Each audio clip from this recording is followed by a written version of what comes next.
Tapi ya, selamat malam teman-teman, di mana saja teman-teman berada. Jumpa kembali dengan para kata di channel channel kita, channel Warane, channel keduanya Publikasi Wijaya Susanti. Puji Tuhan, teman-teman, dari puncak Cikala, saya menyampaikan selamat menyaksikan tayangan malam hari ini. Tayangan malam hari ini sedikit berbeda, teman-teman, yakni kita berbicara terkait dengan sejarah gereja. Karena sejarah gereja ini inkuisisi. Nah,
katakan sebagai sumber atau biangnya teroris di sana ya. Nah, inkuisisi mereka menganalogikan atau mengidentikan atau menyamakan dengan ajaran teroris, dan mereka mengatakan bahwa ajaran kasih yang diajarkan oleh kekristenan itu ternyata tidak berlaku atau tidak ada ketika pelaksanaan inkuisisi ini berjalan ya. Nah, teman-teman harus pahami ini ya, apakah memang tuduhan inkuisisi terhadap gereja seperti itu ya. Nah, ini merupakan pandangan saya sebagai seorang apologet Protestan ya, terhadap inkuisisi. Oke. Sebelumnya teman-teman saya ingin mendisklaimer dulu, menjelaskan terkait dengan topik yang kita akan bahas ini ya. Nah, pernyataan saya untuk gereja Protestan di sini, apologet Kristen Protestan di sini adalah pernyataan pribadi. Ya, bukan pernyataan dari sekelompok apologet Kristen, dalam hal ini Protestan. Tidak. Ini hanyalah pernyataan pribadi, dan teman-teman perlu ketahui juga bahwa gereja Protestan dalam hal ini, khususnya gereja tempat saya bernaung ya, atau berorganisasi, yakni Gereja Masehi Injili Minahasa, tidak pernah membuat pernyataan sikap apapun tentang inkuisisi. Nah, tadi saya sudah berbicara langsung dengan pendeta kami ya. Beliau juga sedang mengambil studi S3 ya di Universitas Kristen Tomohon ya. Dari beliau mengatakan ketika saya bertanya apakah ada pernyataan sikap atau ada pendirian gereja kita atau gereja Protestan terhadap inkuisisi, menurut dia tidak ada ya. Walaupun dulu pernah di dalam pelajaran ketika beliau masih sekolah kependetaan ya, waktu itu dia S1, S2, itu mereka belajar terkait inkuisisi ini hanya sebagai referensi saja ya, pengetahuan sejarah. Tetapi untuk pernyataan sikap ya, atau pernyataan kelompok dari Gereja Masehi Injili Minahasa itu tidak pernah ada. Nah, alasannya saya tanyakan, kenapa Pak Pendeta kok gereja tidak bersikap terhadap inkuisisi? Ya, menurut dia itu adalah dogma ya, dogmatik dari setiap gereja ya. Ada mungkin gereja yang memiliki dogma seperti itu, ajaran seperti itu, ya kita tidak boleh menilai dan menganggap ajaran mereka itu atau dogma yang mereka pegang itu salah ya. Jadi gereja dalam hal ini gereja Gemim tidak mau mencampuri dogma dari gereja masing-masing, seperti itu. Nah, itu yang saya disampaikan oleh Bapak Pendeta saya, ya, karena saya harus berkonsultasi dengan beliau juga. Jangan sampai ini saya membuat video konten ini dan membuat pernyataan-pernyataan pembuka seakan-akan saya adalah bagian dari kelompok yang melaksanakan inkuisisi ini atau bukan bagian dari kelompok inkuisisi ini, ya. Dalam hal ini saya bersikap netral, ya. Oke, teman-teman. Nah, kita akan membahas seperti apa inkuisisi yang ada ini ya, teman-teman.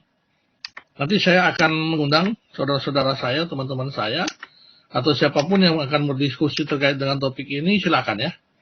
Karena saya tidak membatasi, ya, tidak membatasi untuk berdiskusi juga terkait dengan topik ini ya. Nah, saya diberikan data ya, karena memang dari kita juga di gereja tidak pernah menyinggung tentang inkuisisi ini.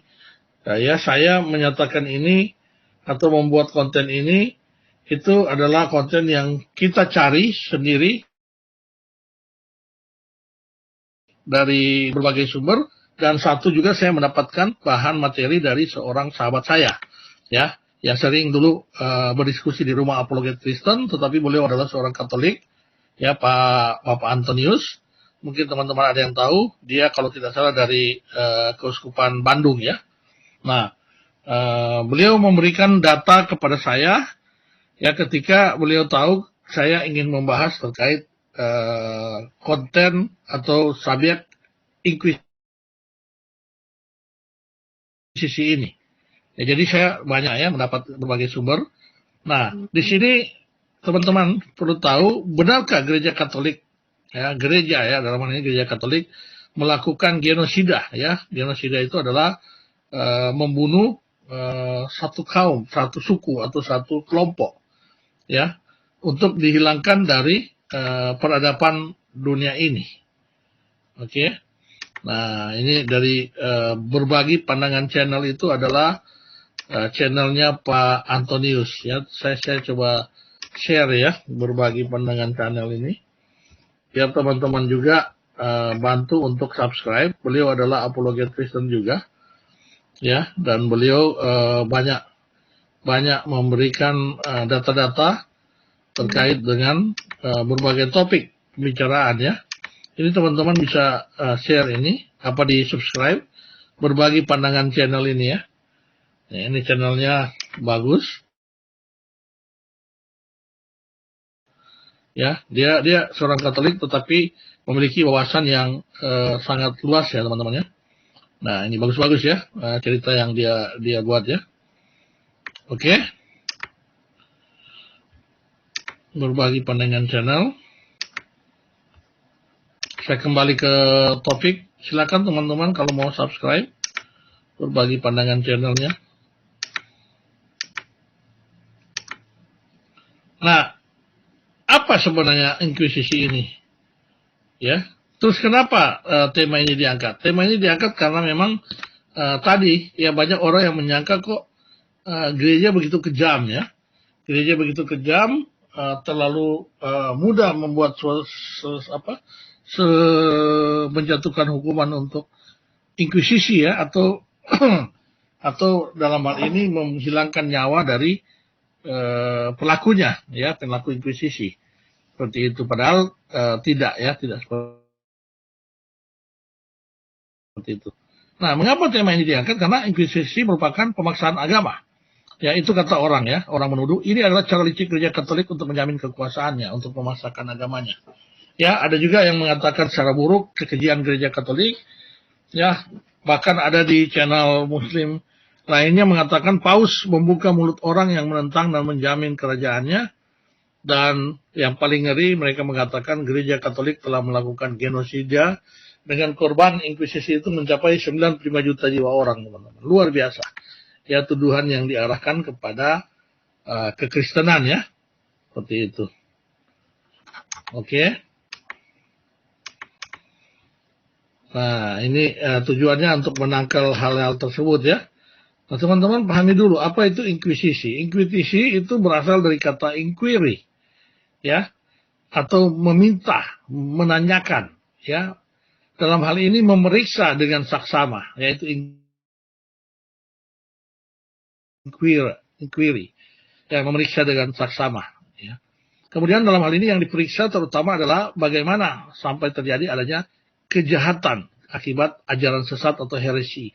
Nah, teman-teman pada zaman ini, zaman di mana inkuisisi berlaku, di gereja-gereja itu banyak sekali berseliweran ajaran-ajaran sesat, ya, ajaran-ajaran yang menyimpang dari ajaran gereja yang disebut heresi, ya, atau ajaran sesat. Jadi bagaimana mereka mencegah jangan terjadi kejahatan akibat ajaran sesat heresi ini, ya, atau yang kita kenal ya sebagai bidat-bidat, ya. Jadi ini untuk menghindari bidat-bidat sebenarnya. Target inkuisisi sebenarnya ada dua, teman-teman. Ya, yang pasti dia tidak menyasar orang yang di luar Katolik. Sebenarnya target inkuisisi itu adalah orang-orang Katolik, ya, yang mana mereka mengajarkan tentang bidat-bidat, heresi. Nah, itu yang ditargetkan dengan adanya inkuisisi ini. Kenapa sistem inkuisisi dibuat ini? Karena untuk mencegah orang-orang ini melakukan pengajaran bidah atau aliran sesat.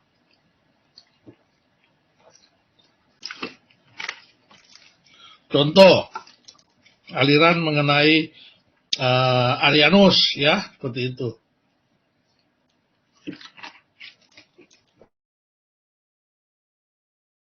Yang mana di tahun 300-an itu dianggap sebagai gereja itu sebagai aliran sesat, ya, atau bidah, ya.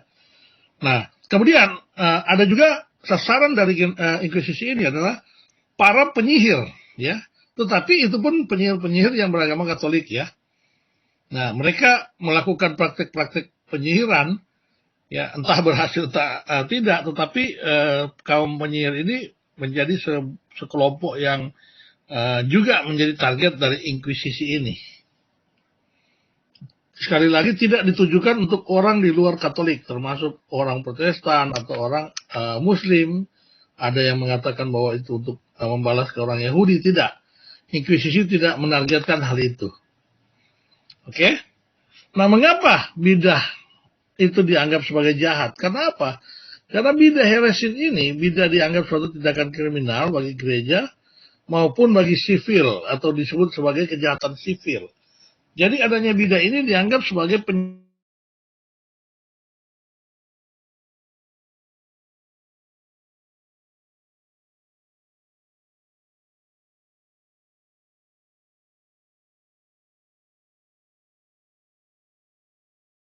menjadi kurang bagus, ya, teman-teman. Oke.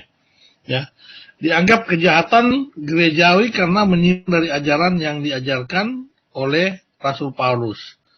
Kemudian sebagai kejahatan sipil karena bidat atau heresi ini membahayakan stabilitas negara atau berpotensi menuju pemberontakan.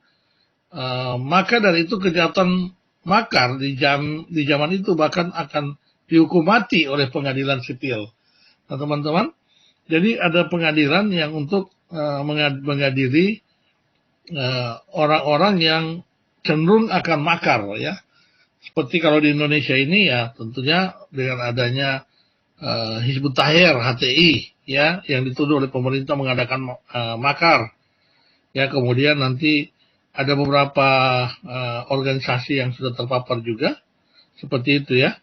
Jadi di Kristen pun itu tidak jauh dari hal-hal yang seperti ini, ya.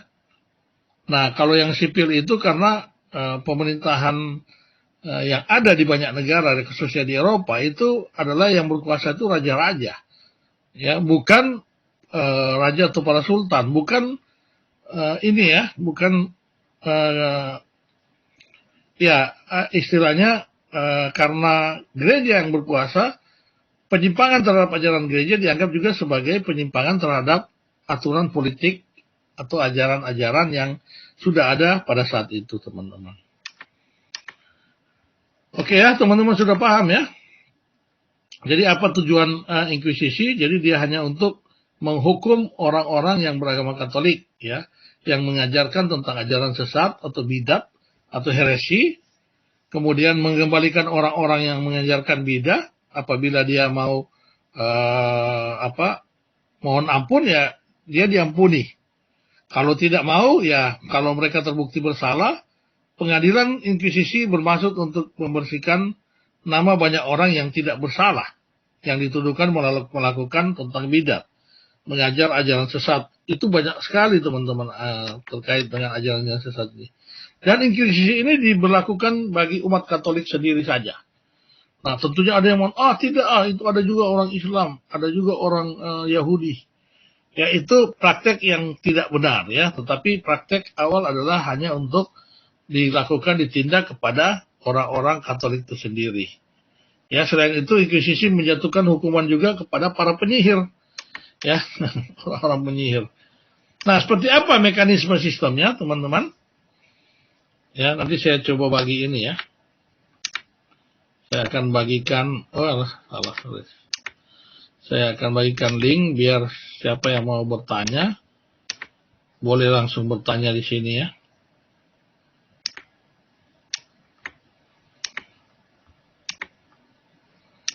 Oke.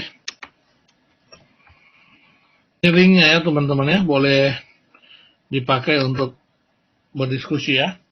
Nah, prosedurnya ini pertama tahap 1. Ada tersangka yang dituduh sebagai membawa aliran sesat, bidat atau heresi. Ya. Kemudian ada pelapor, kalau pelapor harus dilaporkan minimal 2 saksi, adanya 2 saksi atau 2 alat bukti. Ya baru itu bisa diproses. Kalau tidak ada ya orang yang dilaporkan itu bisa dibebaskan ya. Kemudian kalau dia tersangka, dia mengaku bahwa dia salah, itu juga langsung dibebaskan, ya, tidak dimasukkan ke penjara. Tetapi dia sudah salah, ya, dia tidak mengaku kalau dia salah juga. Nah, ini orang-orang yang nantinya diperhadapkan kepada pengadilan inkuisisi, seperti itu. Ya, jadi sebenarnya inkuisisi ini aturannya manusiawi sekali. Ya, tetapi itu yang membuat kenapa ini malah dituduhkan gereja Katolik pada saat itu melakukan hal-hal yang di luar batas-batas kemanusiaan. Ya, tapi kalau kita melihat sih seharusnya kita bisa paham bahwa itu sebenarnya ada memiliki tujuan-tujuan yang baik. Ada memiliki tujuan-tujuan yang khusus ya terkait dengan inkuisisi ini.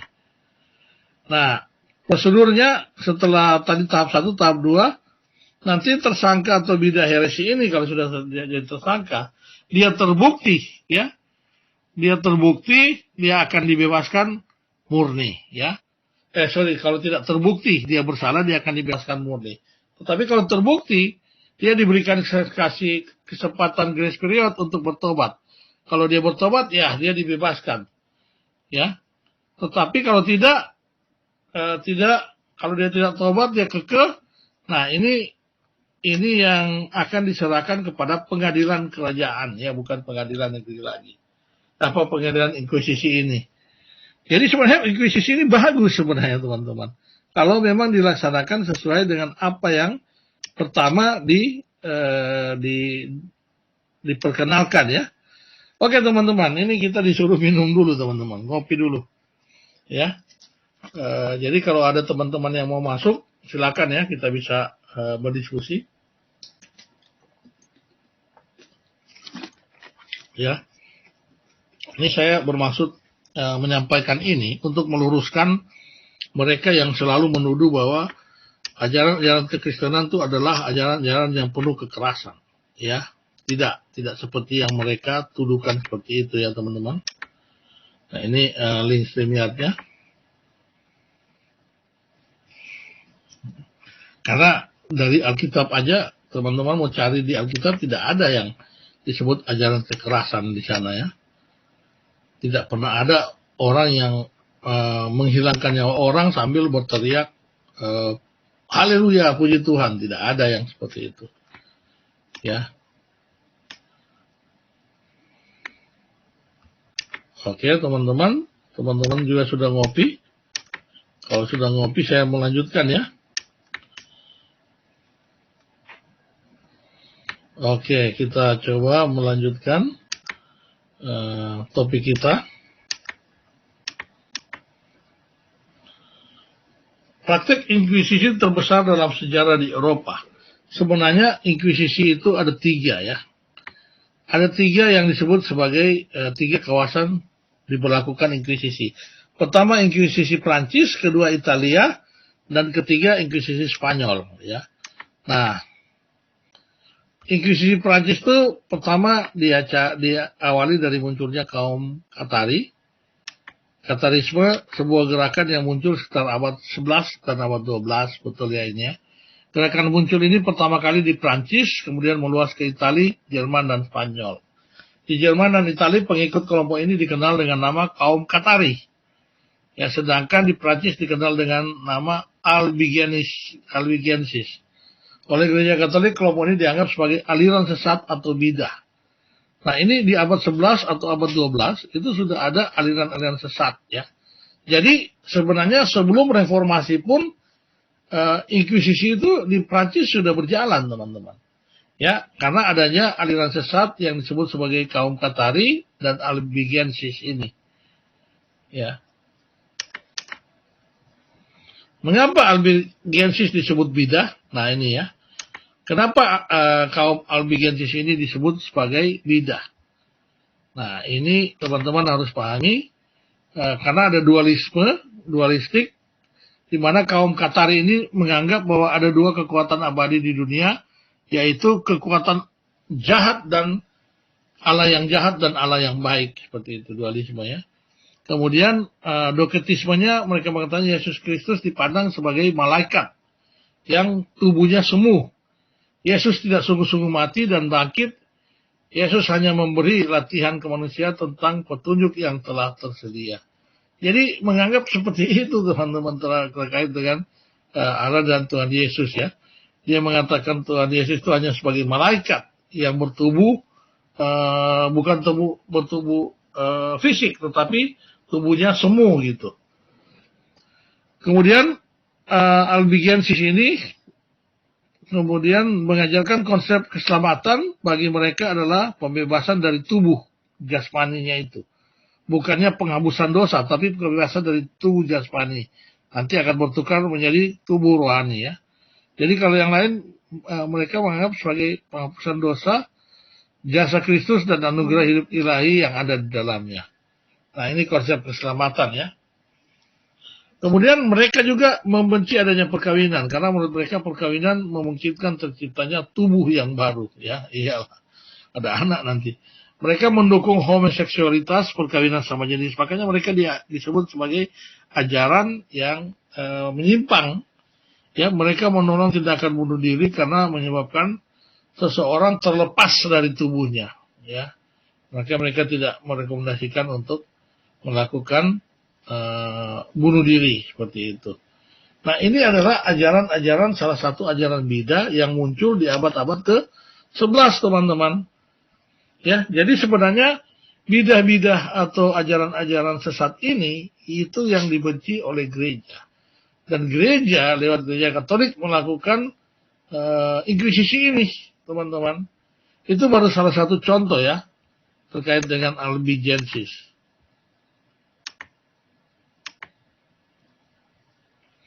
Nah, ada lagi yang penentang aliran-aliran dari aliran Albigensis ini, teman-teman. Siapa ini? Aliran ini dikutuk sebagai aliran sesat oleh beberapa konsili gereja Katolik.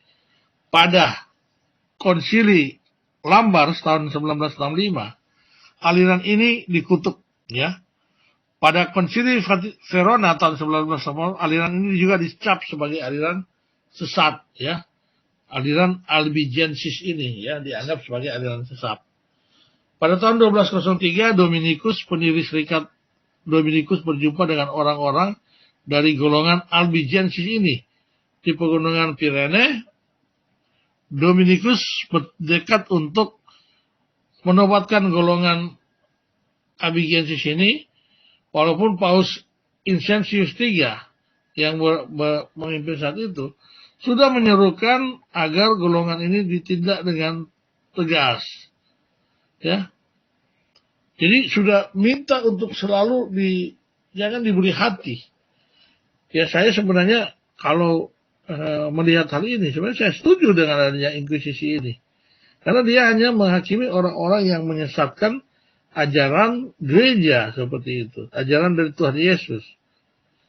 Ya, golongan ini ditindak dengan tegas. Dominikus berupaya menobatkan kembali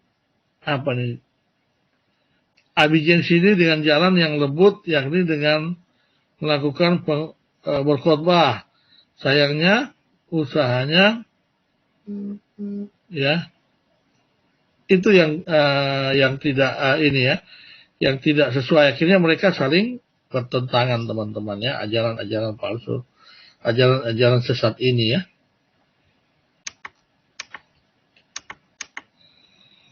Kemudian inkuisisi setelah di Prancis ada lagi yang di Itali. Nah, ini agak sedikit berbeda juga, ya. Inkuisisi Romawi dimulai tahun 1542. Nah, ini sudah mendekat terkait dengan tahun-tahun reformasi, ya. Inkuisisi di Italia ini sekitar tahun-tahun reformasi, ya. Bahan dari kontra reformasi melawan pengembusan protokolis Protestanisme, ya. Jadi ini untuk melawan bida yang mana di Italia ini muncul sebagai Protestanisme.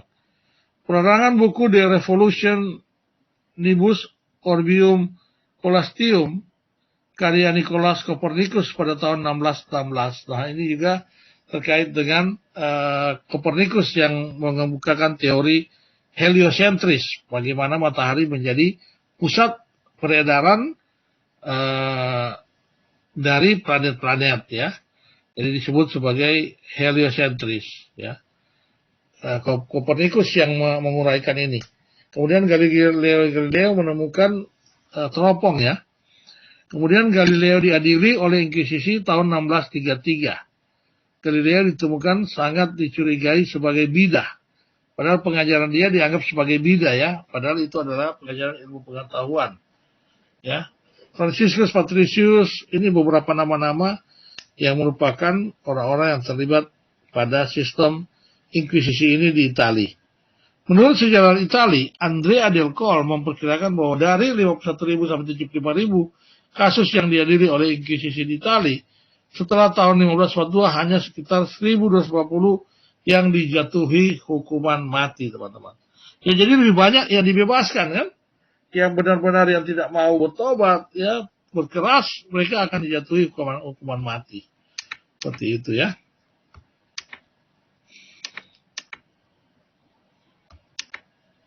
Oke, teman-teman. Inkuisisi Italia, kita beralih ke Inkuisisi Spanyol, ya.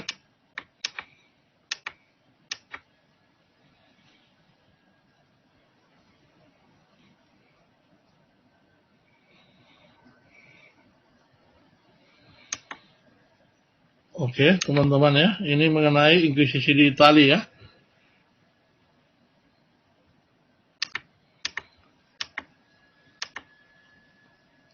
Nah, inkuisisi Spanyol. Nah, ini sebenarnya inkuisisi Spanyol ini yang paling bisa dikatakan ini, orang mengatakan inkuisisi Spanyol ini adalah inkuisisi yang paling banyak memakan korban, ya. Paling menyimpang katanya dari pelaksanaan inkuisisi. Tetapi coba kita pahami dulu, ya. Tadi ada di Italia, di Prancis, dan di Spanyol. Nah, inkuisisi Spanyol ini 1478 juga, ya. Mendekat sebelum adanya reformasi, ya. Jadi yang diadakan oleh pemerintah Spanyol adalah institusi pengadilan yang dibentuk oleh pasangan Raja Ferdinand II dari Aragon dan Ratu Isabella, ya, dari Castilla, Raja dan Ratu Spanyol ini, yang mempunyai tujuan untuk memelihara ajaran lurus Gereja Katolik di Spanyol. Ya, mereka ini Raja Ferdinand II dan Ratu Isabella ini ingin supaya ajaran Katolik itu dilakukan dengan lurus. Gereja Katolik di Spanyol dan mengadili perkara-perkara aliran sesat pasca Reconquista atau penaklukan ya Iberia oleh kerajaan Spanyol dari tangan Muslimor. Teman-teman tahu Muslimor ini adalah Muslim-Muslim yang ada di daerah Spanyol ya sana ya. Inkuisisi Spanyol merupakan institusi yang melayani kerajaan Spanyol, tetapi harus mengikuti prosedur yang diminta oleh Tahta Suci Vatikan. Itu yang saya katakan teman-teman ya, bahwa Inkuisisi itu ya seperti yang di Spanyol ini, mereka para pimpinan ya, para pemimpinan bahkan raja-raja itu tetap tunduk kepada gereja yang lebih memiliki kuasa lebih besar seperti itu ya, sehingga mereka mengajukan inkuisisi pun harus melalui gereja ya, karena gereja yang dominan mempertahankan banyak tradisi-tradisi suci seperti itu ya. Nah, Inkuisisi Spanyol ini merupakan institusi yang melayani kerajaan Spanyol, tetapi harus mengikuti prosedur yang diminta Tahta Suci Vatikan. Pada tahun 42, Ferdinand dan Isabella mengeluarkan dekret Alhambra yang memerintahkan seluruh Yahudi dan Islam untuk meninggalkan Spanyol ya tahun 1492 ya. Jadi Ferdinand dan Isabella ini mereka meminta mereka itu meninggalkan Spanyol ya. Mereka kalau tidak mereka harus pindah ke agama Katolik kalau tidak mau meninggalkan Spanyol. Ya, dipaksa untuk berpindah ke agama Katolik. Mereka ini dikala dengan istilah conversos ya. Jadi mereka ini seperti istilah conversos itu. Para conversos ini dicurigai tidak pindah agama dengan jujur dan tulus. Jadi teman-teman, waktu itu kan banyak sekali orang-orang Muslim yang pendatang di sana di Spanyol ini. Mereka yang disebut Muslimor ya. Jadi mereka sudah bergaul dengan masyarakat di sana. Nah, di situ diberlakukan bahwa mereka tidak boleh menggunakan banyak aksesoris Islam. Akhirnya mereka ketakutan sehingga mereka pura-pura mualaf. Ya. Nah, orang-orang yang Muslim seperti inilah yang menjadi bagian dari korban Inkuisisi ini juga. Seperti itu, karena mereka sudah mengaku agama Protestan, padahal mereka tidak menjalankan ritual Katolik atau Kristen Protestan pada saat itu. Ya, semoga teman-teman paham ya.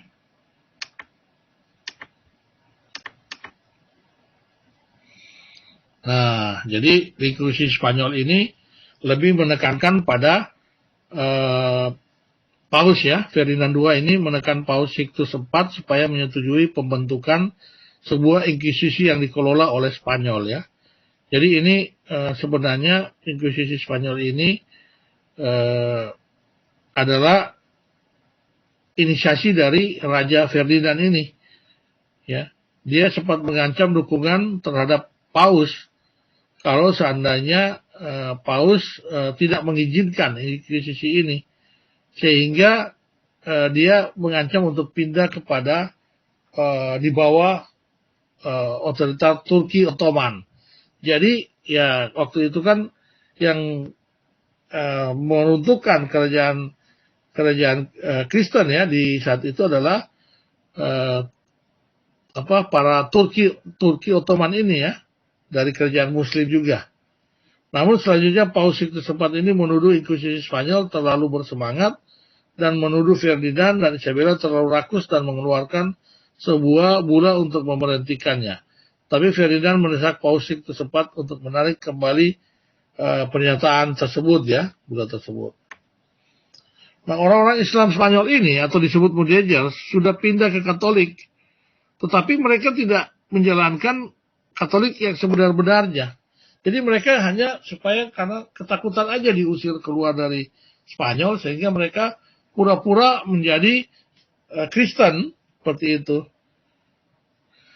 Nah, mereka juga adalah sasaran-sasaran yang terjadi harus melalui pengadilan inkuisisi ya. Jadi menurut kontrak Granada 1491, umat Islam dijanjikan kebebasan beragama, namun kontrak ini tidak berumur panjang. Mayoritas mereka pindah agama namun hanya di luar saja karena mereka masih berpakaian dan bercakap sebagaimana sebelumnya. Ini masalah ini ya, keagamaan juga pada saat itu yang mempengaruhi adanya inkuisisi di Spanyol ini. Oke ya teman-teman, saya rasa sudah cukup panjang saya bicara mengenai inkuisisi ini. Pada intinya itu adalah inkuisisi ini adalah untuk meluruskan atau mempertahankan ajaran kekristenan, dalam hal ini Katolik. Nah, ini saya sudah kedatangan kawan saya, Pak Nyimak. Shalom Pak Nyimak. Selamat. Salam Pak Emen, apa kabar Pak? Baik Pak, ini kita sama-sama mungkin dari latar belakang gereja non Katolik ya Pak Nyimak ya? Ya, saya Reform Pak. Nah, Bapak dari Reform, ya saya dari Lutheran ya, kita juga dari Protestan ya. Oke Pak, mungkin Pak Nyimak juga kalau tidak salah pernah membahas ya topik inkuisisi ini ya? Belum. Oh, belum pernah ya. Tetapi Bapak paham ya bahwa inkuisisi ini kan banyak dipakai oleh Muslim untuk istilahnya propaganda, mengatakan bahwa ajaran Kristen itu katanya lebih tidak mencerminkan kasih, tetapi sama aja dengan ajaran mereka yang ada terorisme katanya. Nah, untuk melegitimasi perbuatan Muhammad lah mereka bawa kisah ini. Betul, seperti itu. Kalau saya sederhananya saya melihatnya ini Pak Emen, mungkin agak sedikit berbeda saya melihatnya dari tadi Pak Emen sudah mengatakan itu pendapat pribadi ya. Nah, ini juga saya juga menyampaikan pendapat pribadi saya. Ada sedikit kita melihatnya lah. Ini kan sekali lagi ini pandangan pribadi. Saya hanya melihat begini bahwa ada masa-masa memang ada konflik di dalam gereja ini. Terus ada orang-orang yang merasa sangat rohani, sehingga dia merasa saya yang lebih berhak untuk mempertahankan ini. Sehingga dia merasa bisa membunuh orang lain. Ya kan? Betul. Nah itu kalau misalnya kita lihat misalnya sejarah setelah konflik yang membawa korban itu kan, kalau kita lihat sejarah itu kan terjadi setelah abad ke-5 kan, setelah konsili Kalsedon. Lalu sampai ada perpecahan. Iya, betul. Nah, tetapi ada perpecahan yang sebetulnya miskomunikasi, ada perpecahan yang ditimbulkan oleh orang-orang yang merasa berhak untuk menghakimi orang lain. Nah, ini saya melihatnya di situ. Nah, contoh misalnya ada konflik misalnya kan antara orang Kalsedonian dengan orang gereja Timur, orang gereja Katolik Roma misalnya. Padahal itu hanya masalah ini kan, hanya masalah ekspresi pemilihan kata untuk merumuskan tentang siapa Yesus kan. Dan itu sampai 1500 tahun itu berkonflik kan. Dan baru selesai tahun 1980 kemarin kan, ketika ada uskup dari gereja Ortodoks ngasih bukunya ke paus ini kan, ke paus orang Katolik, dan baru disadari kan, ini yang kita bicarakan ini sebetulnya sama, cuma kita salah paham. Lalu ya menurut informasi sih waktu mereka rekonsiliasi sambil nangis-nangis mereka menyelesaikan masalah itu. Ya kan? Yang kedua mengenai penganiayaan itu tadi, sama seperti yang Pak Emen tadi sampaikan. Contoh ya, siapa yang memutuskan untuk misalnya untuk menghukum mati misalnya, itu kan diambil alih oleh orang-orang yang punya kuasa pada saat itu. Nah, itu makanya saya bilang memang penting sekali memang masalah agama ini dipisahkan dari pemerintahan negara, ya kan? Nah, Betul. kalau kita lihat sejarah lagi, mulai dari abad keempat kan, yang waktu Konsil Nicea misalnya, ya, paling yang dilakukan kepada pengikut Arius dan pengikutnya kan paling yang dilakukan kan anatema, bukan pembunuhan. Itu yang biasanya dilakukan di awal-awal.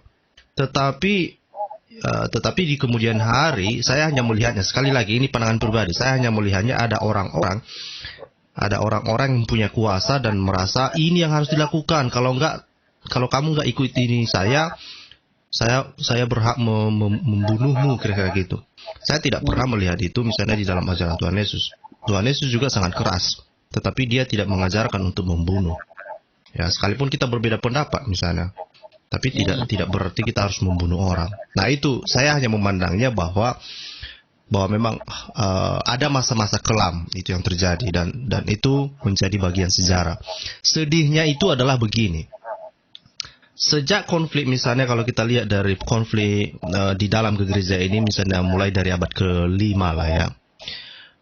Kemudian di abad ke-7 Islam ini kan abad ke-7, abad ke-8 lah, Islam ini kan muncul, ya kan? Dan oleh karena konflik, lalu ada orang-orang Kristen yang bergabung dengan komunitas Islam, terutama di Mesir, untuk melawan sesama Kristen. Betul. Dan itulah kenapa populasi orang Kristen di sana makin lama makin habis, makin lama makin habis. Ya kan? Yang awalnya itu kawasan Arabia Utara sampai ke Mesir itu orang Kristen itu semua. Nah, tetapi makanya kalau kita lihat sejarah lagi sampai di abad ke-10 banyak orang-orang Kristen itu, ya sekalipun misalnya khalifah-khalifah, misalnya orang-orang Muslim yang berkuasa, tetapi para orang-orang kuncinya, ya orang-orang kunci yang duduk di pemerintahan pada saat itu banyak orang Kristen sampai di abad ke-10. Di atas abad ke-10 orang Kristen dihabisi oleh orang-orang Islam ini. Nah, artinya apa yang bisa kita lihat di sini? Bahwa konflik di antara kita orang-orang Kristen ini dimanfaatkan oleh orang-orang luar. Salah satunya di dalam sejarah Islam yang melakukan itu.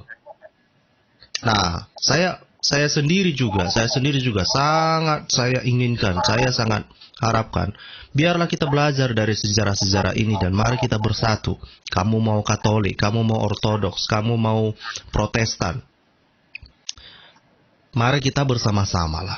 Mari kita bersama-sama. Ya, masalah dogma, masalah tradisi masing-masing denominasi, biarlah itu diurus oleh masing-masing denominasi. Tetapi kita memiliki doktrin yang sama bahwa Yesus adalah Tuhan, Alkitab adalah firman Tuhan, Roh Kudus adalah Tuhan, Allah kita Allah Tritunggal. Saya pikir hal seperti itu ketika kita memiliki pandangan seperti itu, ya kita satu. Tetapi kalau misalnya ada orang mengajarkan, oh tidak, Bapak itu adalah Yesus juga, yang sama juga dengan Roh Kudus, ya macam teologi blender ya, di blender semua itu, Bapa, Anak dan Roh Kudus kan di blendernya. Nah itu memang kita lawan, tetapi itu bukan memberikan kita hak untuk membunuh mereka, tidak juga. Ya hanya yang boleh kita lakukan ya sudah dikeluarkan mereka dari gereja. Ya kalau mereka masih ngel ya sudah, memang harus dibuat pernyataan bahwa memang itu adalah ajaran yang sesat. Contoh saya pikir saya tidak perlu sebutkan lah, ada banyak ajaran-ajaran sesat kan. Nah, jadi itu yang saya pikir, jangan sampai konflik di antara kita. Sudahlah, masa lalu biarlah masa lalu. Kita sudah tahu ada masa-masa kelam. Ya, ada masa-masa kelam di dalam sejarah kita ini. Tetapi yang jelas bahwa sejarah kelam itu bukan karena ajaran Yesusnya yang salah. Ini yang harus dipahami. Bukan, tetapi karena ada oknum yang menyalahgunakan. Ya. Nah, berbeda kalau misalnya yang RTO 6 kan, ajarannya yang mengajarkan demikian. Gitu. Kalau di sejarah kitanya yang salah terjadi komunikasi gitu. Padahal Alkitabnya ya ajarannya tidak tetap demikian gitu. Tuhan Yesus, karena kita kan tidak meneladani misalnya siapa tadi ini namanya, misalnya si Raja Philip II ini kan, kita kan nggak menjadikan mereka itu sebagai teladan kita kan. Yang kita jadikan teladan itu adalah Yesus. Ya. Nah, berbeda kalau misalnya Muslim kan, oke lah, RT 6 lah misalnya. Siapa yang mereka teladani? Muhammad. Lah, Muhammad sendiri pelakunya. Berbeda dengan Tuhan Yesus, kita meneladani Yesus, dia nggak pernah memimpin perang, dia nggak pernah membunuh juga. Bahkan dia tidak pernah menikahi menantu, orang dia nggak ada ini kan, nggak ada anak angkatnya. Gitu. Jadi hal seperti itulah yang saya pikir ada masalah, ada konflik. Mari kita belajar dari sejarah, jangan sampai lagi perpecahan ini dimanfaatkan oleh orang-orang yang haus akan darah. Itu aja lah dulu Pak Emen. Terima kasih Pak. Oke, terima kasih Pak ya. Jadi bagus ya pemaparan dari Bapak juga menambah apa yang saya telah jelaskan ya. Terus saya juga saling kita menambah Pak ya pemahaman kita terhadap inkuisisi ini. Jadi tadi sebenarnya inkuisisi ini kan karena kekuasaan gereja itu kan lebih mudat dari kekuasaan negara ya. Jadi hukum yang berlaku itu adalah aturan-aturan yang mana aturan gereja ini itu khusus untuk seperti pengadilan khusus Pak ya. Seperti kalau di Indonesia mungkin ada pengadilan konstitusi atau mahkamah konstitusi untuk mengurus pengadilan khusus untuk gugatan terkait dengan undang-undang ya, gugatan undang-undang itu konstitusi. Nah, jadi inkuisisi ini pun khusus untuk masalah umat Katolik sendiri yang melanggar aturan gerejanya dia, Pak, gitu ya. Jadi sebenarnya ini bagus ketika aturan gereja itu khususnya aturan mengenai konsep mengenai ajaran baru, ajaran bidah. Ya siapa yang mengajarkan bidah termasuk pengajaran tentang sihir-sihir, itu mereka akan jatuhi belum kehukuman, dia akan dijadikan tersangka. Nah, tadi yang seperti yang saya gambar yang ada di gambaran ini Pak ya, dia pertama akan dijadikan tersangka dulu, bukan sebagai yang langsung dijatuhkan hukuman, ya. Nah, seperti ini ya. Nanti ketika dia sudah dijadikan tersangka, terbukti nggak? Kalau dia tidak terbukti ya langsung bebas. Tetapi kalau dia terbukti, dia diberikan kesempatan dulu. Apakah Anda mau bertobat atau tidak? Kalau Anda bertobat, bebas, gitu ya. Dikasih pemahaman. Nah, kalau Anda tidak bertobat, ya Anda terus berpendirian, itu akan masuk kepada pengadilan inkuisisi ini, ya.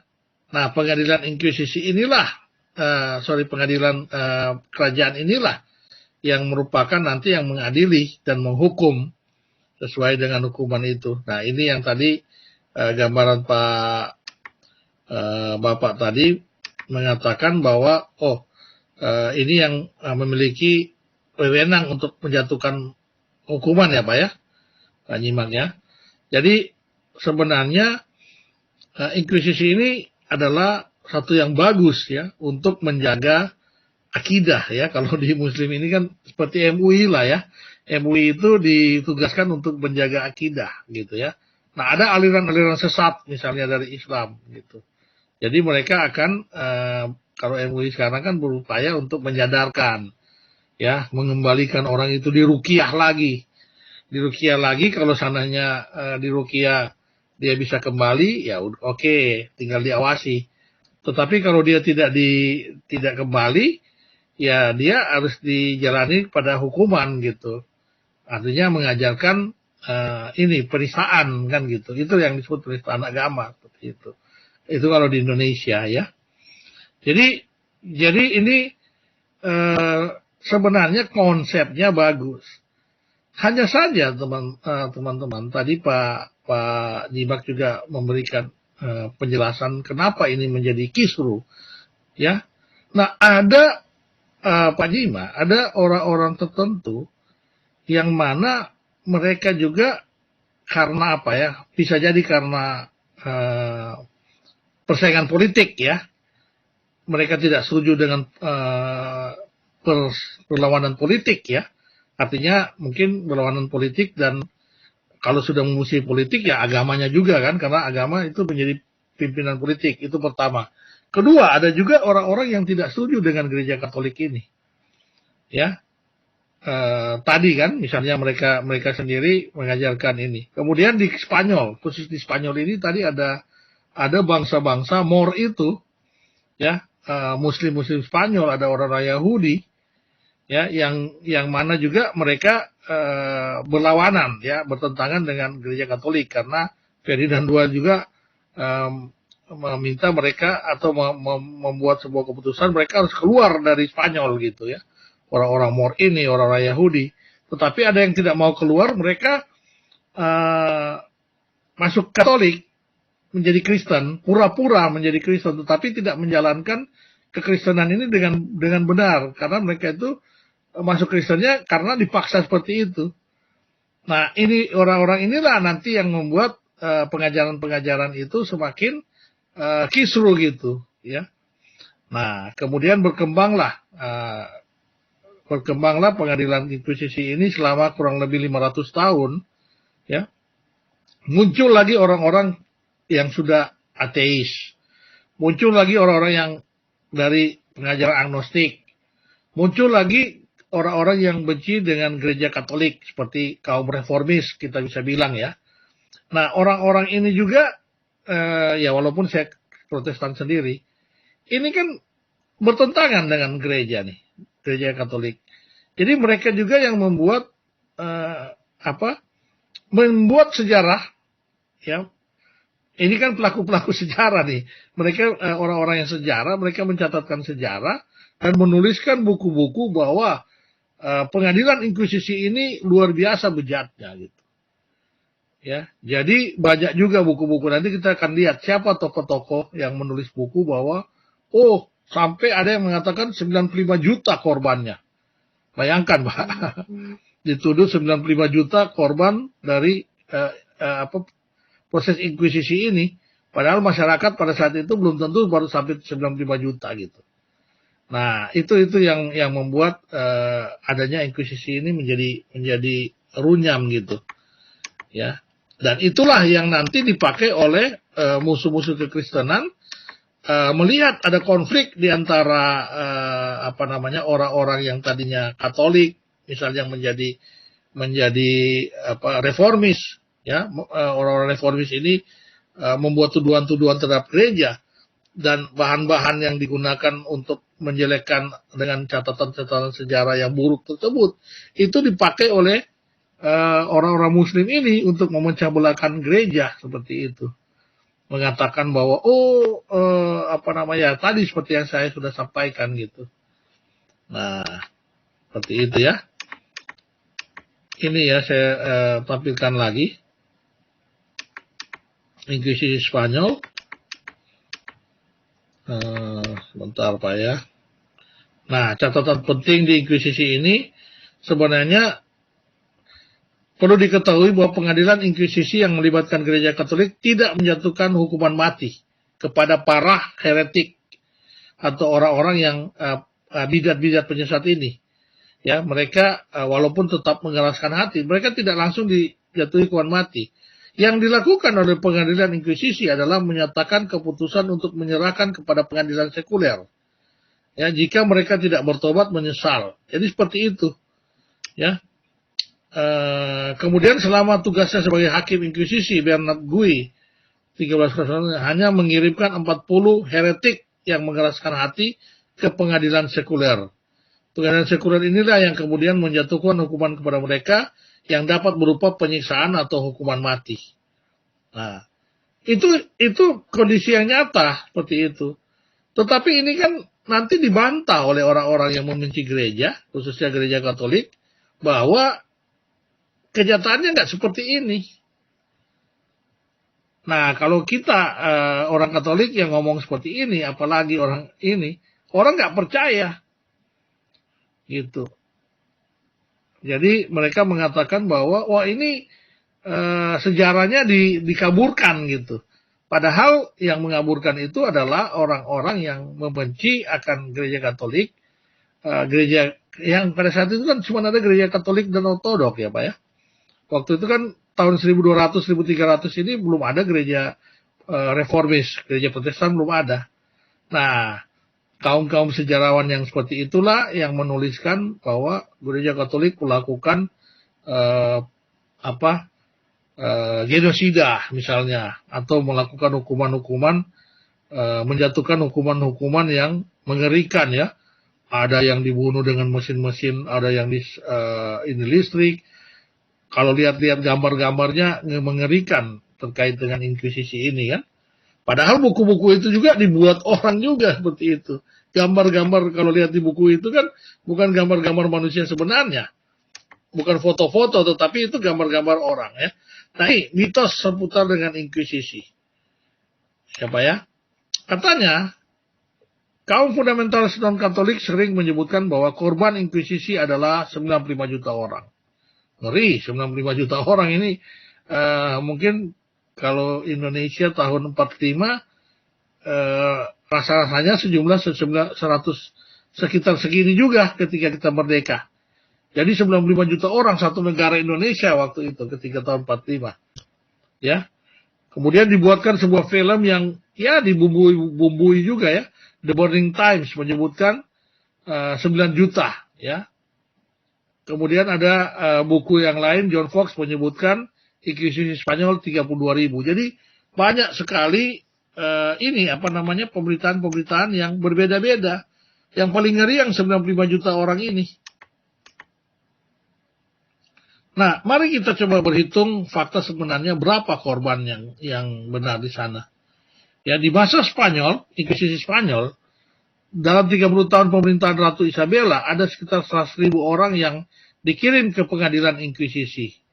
Ya, dari 100.000 orang, 80.000 orang, diantaranya dinyatakan tidak bersalah. Ya. Jadi sisa 20.000 ya. Dari 20.000, 15.000 orang dinyatakan bersalah, namun mereka menerima kembali pertobatan. Ya, mereka menerima kembali iman Katolik dan dibebaskan. Jadi tinggal 5.000. Nah, dari 5.000 itu ada sekitar 2.000 orang yang ternyata meninggal karena keputusan pengadilan sipil sepanjang pemerintahan Ratu Isabella. Ya, jadi ada 2.000 orang ini kurang lebih dari tahun 1550 sampai 1800 itu adalah pemerintahan masa Ratu Isabella. Jadi kurang lebih ada 2.000 ya di dalam 250 tahun masa pemerintahan tersebut. Ya, ini berbagai versi juga. Jadi sebenarnya banyak sekali versi-versi yang berbeda terkait dengan penjelasan ada berapa sebenarnya korban dari inkuisisi ini. Sejarawan modern mencoba memperkirakan jumlah korban inkuisisi lebih objektif. Banyak dari sejarawan ini bukan anggota gereja Katolik. Mereka menunjukkan bahwa inkuisisi medieval hakim terkejam Bernard Guy mengadili 930 orang dan menghukum 42 orang, cuma sekitar 4,5%. Ya. Inkuisitor lain yang dikenal Jack Westphal Fournier mengadili 114 orang, mengeksekusi 5 orang, sekitar 4% juga. Dan dari fakta sejarawan memperkirakan korban yang jatuh selama inkuisisi medieval ini ada sekitar 2.000 orang seperti itu. Ya, jadi macam-macam Pak, macam-macam versi terkait dengan jumlah korban ini. Ada lagi yang mengatakan korban itu, nah ini secara keseluruhan ya, setelah dihitung dari laporan, sebenarnya dalam rangka rentang 500 tahun itu, korban yang ada 6.000 jiwa. Ya, jadi 6.000 dalam rangka, jadi setahun itu rata-rata ada 12 orang, artinya sebulan itu rata-rata ada 1 orang yang dijatuhi hukuman mati karena inkuisisi ini. Ya, kalau data ini benar dengan data yang tadi 95 juta orang itu jauh sekali, Pak. Ya, ini sepanjang 6.000 tahun diberlakukan inkuisisi, ada 3 inkuisisi Inkuisisi Prancis, Inkuisisi Italia dan Spanyol, ya selama 500 tahun itu jumlah korban yang dibunuh itu 6.000 jiwa. Tetapi orang mengatakan ada sejarah yang menulis 95 juta orang. Waduh, ya. Jadi kita juga mengatakan bahwa ini sejarahnya sejarah yang ya penulis-penulis sejarah kan terserah apa yang mereka tulis kan, berbeda-beda versi juga gitu. Oke ya, ini ada data pembanding terkait dengan pembunuhan lainnya ya, genosida lain yang dituduhkan. Ya saya rasa saya nggak usah baca ini ya. Nah seperti itu Pak Nyimak, bahwa adanya inkuisisi ini lebih diperburuk dengan informasi-informasi propaganda seakan-akan gereja begitu kejam membunuh 95 juta orang gitu. 95 juta orang pada tahun-tahun itu kan bukannya angka yang besar, bukan angka yang kecil sekali. Itu bisa dari separuh orang yang hidup di dunia itu. Seperti itu. Kira-kira ada yang mau ditambahkan Pak Nyimak terkait dengan hal ini? Silakan, Pak.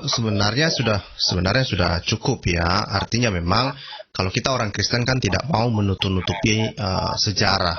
Ya, sejarah itulah sejarah, ya kan? Nah itu yang saya bilang tadi. Memang ya itu tadi Pak Emeng kan sudah sampaikan ya. Jadinya kalau di Indonesia kan semacam penistaan agama lah memang. Itu yang memang saya pikir harusnya itu tidak terjadi lah kan, karena itu mungkin sekali lagi ini pandangan pribadi, mungkin karena memang saya tidak setuju bahwa agama ini disatukan dengan negara, dengan manajemen atau tata kelola negara lah ya. Makanya saya pikir harus dipisahkan. Nah terus saya masih terlalu percaya dengan misalnya mulai dari zaman Yesus sampai misalnya di konsili, sampai konsili keempat kan, konsili Nisea, konsili Efesus, konsili apalagi sampai konsili Kalsedon itulah tidak ada yang dinyatakan bidat itu lalu diserahkan ke pengadilan untuk diadili oleh negara. Justru itu terjadi pada abad-abad pertengahan kan. Nah itu yang saya pikir memang kita orang Kristen harus menyatakan kalau itu ajaran sesat ya kita harus membuat sikap memang, menyatakan sikap memang ya. Tapi ya itu tadi saya hanya melihatnya itu di situ. Sebaiknya tidak boleh disatukan dengan pengadilan sekuler. Masa pengadilan sekuler memutuskan hal-hal yang berhubungan dengan Tuhan sih? Itu yang menurut saya sulit saya pahami, termasuk di Indonesia saat ini kan. Itu yang pertama. Yang kedua, gara-gara konflik itu, gara-gara misalnya saya melihatnya begini ya, kan ada misalnya di Spanyol itu kan ada yang dipaksakan orang-orang untuk dipaksa masuk jadi Kristen kan pada saat itu. Iya, betul. Dipaksa jadi Katolik lah ya kan. Nah, kalau kita lihat lagi, itulah salah satu yang kalau saya baca-baca sejarah, itu salah satu yang memicu munculnya Injil Barnabas kan? Nah, karena kenapa? Karena si penulis sebetulnya menuliskan Injil itu karena sakit hatinya kan terhadap gereja kan? Nah, akibatnya apa? Banyak Muslim yang sampai hari ini mereka percaya Injil Barnabas. Nah ini memang jadi komplikasi lah memang, ya, komplikasi memang semuanya. Nah, sekali lagi ini sejarah, memang kita tidak boleh menutup mata dan kita terbuka. Orang Kristen tidak mau berbohong, ya. Orang Kristen tidak mau berbohong, sejarah demikian dan kita belajar dari situ.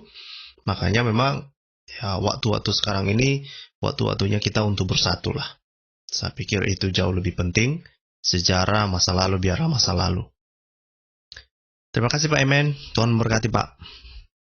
Yes, saya setuju Pak yang Bapak bilang bahwa memang kekuasaan itu jangan sampai kembali pada masa kegelapan itu di mana agama itu menguasai negara itu secara mutlak. Ya, itu satu kemunduran memang. Yang Bapak katakan saya sangat setuju ya, karena itu sudah ada sejarah seperti itu ya. Lebih baik ya sekarang kan dipisahkan kan. Ada kekuatan legislatif, kekuatan yudikatif dan sebagainya ya. Bahkan kalau di konsep tata negara kita, para ulama itu disebut, kalau orang muslim mengatakan umaro ya. Kemudian nanti ulama dan umaro kan. Umaro itu kan pemerintah, dan ini terpisah jadi pemerintah dengan ulama ya, kaum ulama dengan pemerintah. Nah, jangan lagi kembali kepada konsep di mana pernah gereja katakan itu ya masa kegelapan, masa kegelapan gereja. Orang masa mau minta balik ke khilafah lagi? Ya, khilafah itu kan memberikan kekuasaan yang lebih besar kepada ulama ya, untuk menjalankan hukum-hukum agama nanti. Jadi orang nanti akan melanggar sesuatu, nanti ulama yang akan memutuskan ini hukumannya, ini bukan. Nah, itu di Kristen itu sudah jalani itu. Dan itulah disebut sebagai masa kegelapan gereja. Yang Bapak bilang saya tidak setuju. Ya benar, apa yang Pak Nyimak tadi katakan tidak setuju, itu saya memang benar-benar juga sepakat dengan Pak Nyimak bahwa disitulah kemunduran dari peradaban manusia ketika agama menjadi mutlak ya, memiliki kekuasaan yang mutlak. Jadi kalau khilafah ini justru, kalau orang masih berpikir mau kembali kepada khilafah ya, karena untuk menjalankan agama secara syariah, artinya memberikan kekuatan yang besar kepada para ulama untuk menjatuhkan hukuman, wah itu kita akan mundur, menjadi peradaban yang mundur, dan itu sudah dialami oleh Indonesia, oleh gereja pada saat itu. Gitu, Pak. Oke, Ya. Pak. Gimana, Pak? Ya, terima kasih Pak. Ya, itulah tadi kan karena ada pemaksaan ke dalam untuk mengikuti sebuah ajaran keagamaan kan. Nah, sama juga misalnya kan kalau kita lihat ajaran syariah itu kan, misalnya ada sejarah di mana pengikut Muhammad memaksa orang kalau enggak perang ya kan, sampai mereka harus mengucapkan la ilaha illallah itu kan. Nah, itu kan salah satu sebetulnya bentuk pemaksaan juga ya, sama sebetulnya. Sama, dan itu yang tidak boleh terjadi, apalagi kita di Indonesia, kita harus menolak itu sama-sama, nggak boleh. Terima kasih Pak, Tuhan berkati. Oke Pak, terima kasih ya. Sekalian saya closing juga, saya sudahi pertemuan penjelasan ini. Saya rasa itulah pandangan saya sebagai pribadi ya, apologi pribadi terkait dengan inkuisisi ini ya, bahwa inkuisisi itu banyak. Sebenarnya ada baiknya juga, cuman banyak disalahartikan dan banyak terjadi propaganda-propaganda sehingga merugikan, istilahnya seakan-akan gereja itu terlalu sadis dalam memperlakukan ini terhadap rakyat atau umatnya gitu, seperti itu ya. Umat yang bersalah dengan jalan menjatuhi hukuman mati seperti itu karena tidak setuju dengan pengajaran gereja. Nah, itu adalah sebuah kesalahan besar. Tetapi angka-angka korban pun tidak sesadis seperti itu ya, seperti yang dipropagandakan orang-orang untuk menyudutkan kekristenan. Terima kasih Pak Nyimak untuk masukan-masukan, tambahan-tambahan tadi ya. Kita closing Pak ya, kita sudah ya. Oke, sampai berjumpa pada tayangan lainnya. Tuhan Yesus memberkati kita. Salam kebajikan. Haleluya.